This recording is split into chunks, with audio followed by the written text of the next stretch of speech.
Semua bisa kena. Jurnalis, aktivis, seniman, kreator konten, komedian, ilmuwan, mahasiswa, guru, ibu rumah tangga, petani, nelayan, pedagang, tukang ojek, semua profesi, semua orang, semua yang berpendapat. Pemerintah dan DPR berencana dalam waktu dekat mengesahkan rancangan Kitab Undang-Undang Hukum Pidana. Rencana ini banyak ditentang karena prosesnya tidak transparan. Sampai sekarang, tidak ada yang tahu draft terbaru yang bakal disahkan itu isinya seperti apa. Tentu saja ada yang tahu draftnya seperti apa, tapi bukan kita-kita, bukan publik. Ya mereka-mereka yang ngutang-ngutik pasal aja yang tahu. Kenapa sih sukanya main rahasia-rahasiaan? Kenapa sih makin kesini makin hobi bikin undang-undang dengan sembunyi-sembunyi? Apanya yang mau disembunyikan sih? Bikin resah? Jangan-jangan memang kita sengaja dibikin bingung. Gimana nggak bingung? Kita dipaksa berpegang pada draft tahun 2019, draft yang sudah ditunda pengesahannya karena derasnya penolakan publik. Draft yang memuat banyak pasal bermasalah. Itu juga yang jadi alasan Presiden Joko Widodo menghentikan pengesahan RUU KUHP saat itu. Draft yang hingga kini masih memuat banyak pasal kontroversial.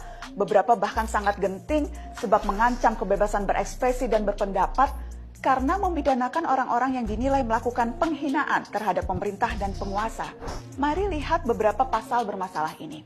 Pasal 353 dan 354. Setiap orang yang di muka umum dengan lisan atau tulisan menghina kekuasaan umum atau lembaga negara dipidana dengan pidana penjara paling lama 1 tahun 6 bulan atau pidana denda paling banyak kategori 2. Pasal 354. Setiap orang yang menyiarkan, mempertunjukkan atau menempel tulisan atau gambar atau memperdengarkan rekaman atau menyebarluaskan melalui sarana teknologi informasi yang berisi penghinaan terhadap kekuasaan umum atau lembaga negara dengan maksud agar isi penghinaan tersebut diketahui atau lebih diketahui oleh umum, dipidana dengan pidana penjara paling lama 2 tahun atau pidana denda paling banyak kategori 3. Sampai di sini paham?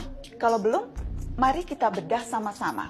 Semua aturan pidana itu pasti ada tujuan hukum yang ingin dilindungi. Misalnya, melindungi harta lewat larangan mencuri, melindungi nyawa lewat larangan membunuh. Jadi mari lihat lagi pasal-pasal ini, apa tujuan yang mau dilindungi. Di penjelasan pasal 353 disebutkan, aturan itu dimaksudkan agar kekuasaan umum atau lembaga negara dihormati.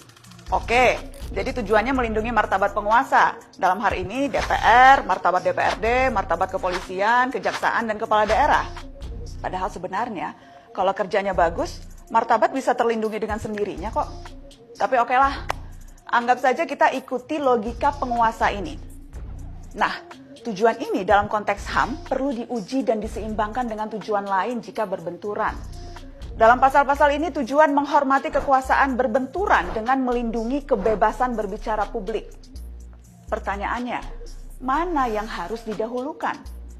Memang dalam Undang-Undang Dasar dinyatakan hak asasi tertentu termasuk berekspresi boleh dibatasi. Pasal 28J ayat 2 menegaskan hal itu. Tapi dalam konteks HAM, pembatasan itu harus memenuhi beberapa prinsip. Diatur dalam undang-undang reasonable atau beralasan, necessary atau dibutuhkan, dan proporsional atau tidak berlebihan. Mari kita lihat. Apakah pembatasan kebebasan berbicara atas nama menjaga martabat lembaga negara ini beralasan dan dibutuhkan? Perlu dibuktikan, ketiadaan aturan ini bakal merugikan lembaga negara dalam menjalankan fungsinya. Satu lagi, apakah ini proporsional? Dalam arti tujuan yang ingin dicapai tidak menjegal tujuan lain yang lebih besar. Dalam hal ini ya kebebasan berekspresi. Ingat pasal 28 Undang-Undang 45 sakral. Kalau kita mengaku sebagai negara demokrasi, tanpa kebebasan berserikat, berkumpul, dan berpendapat, tidak akan ada demokrasi. Yang ada hanya demokrasi di atas kertas. Datang ke bilik suara, nyoblos, udah deh. Giliran lagi janji-janji, malah dipidana. Di negara demokrasi, kebebasan berekspresi menjadi hak sangat fundamental bagi jaminan pelaksanaan HAM lainnya, termasuk untuk menyuarakan, memperjuangkan hak-hak lain ketika negara luput memenuhi. Dan mari akui saja, negara kita suka luput kan? Atau jangan-jangan bagi pembuat undang-undang, derajat penguasa memang dinilai lebih berharga? Wah, udah kena kalau gini pola pikirnya. Selain tidak terlihat adanya proporsionalitas, definisi penghinaan di RUU KUHP masih kabur. Apa ukurannya semua ucapan atau tindakan masuk kategori menghina? Lagi-lagi karet. Nggak cukup Undang-Undang ITE bikin gempar terus. Masih kurang ya Undang-Undang ITE? Terakhir, kita bicara asas hukum, equality before the law.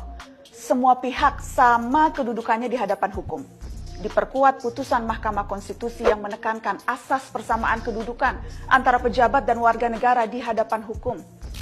Jika warga bisa dipidana karena menghina lembaga negara, apakah pejabat lembaga negara juga bisa dipidana karena menghina warganya secara umum? Sering kan kita dengar pejabat bilang masyarakat kita masih bodoh, masih malas, kebanyakan ngeluh, bangsa nyinyir, kritik doang, nggak ada solusi. Terus gimana kalau lembaga menghina dirinya sendiri? Perilaku korup, kerja asal-asalan, termasuk bikin undang-undang tidak transparan.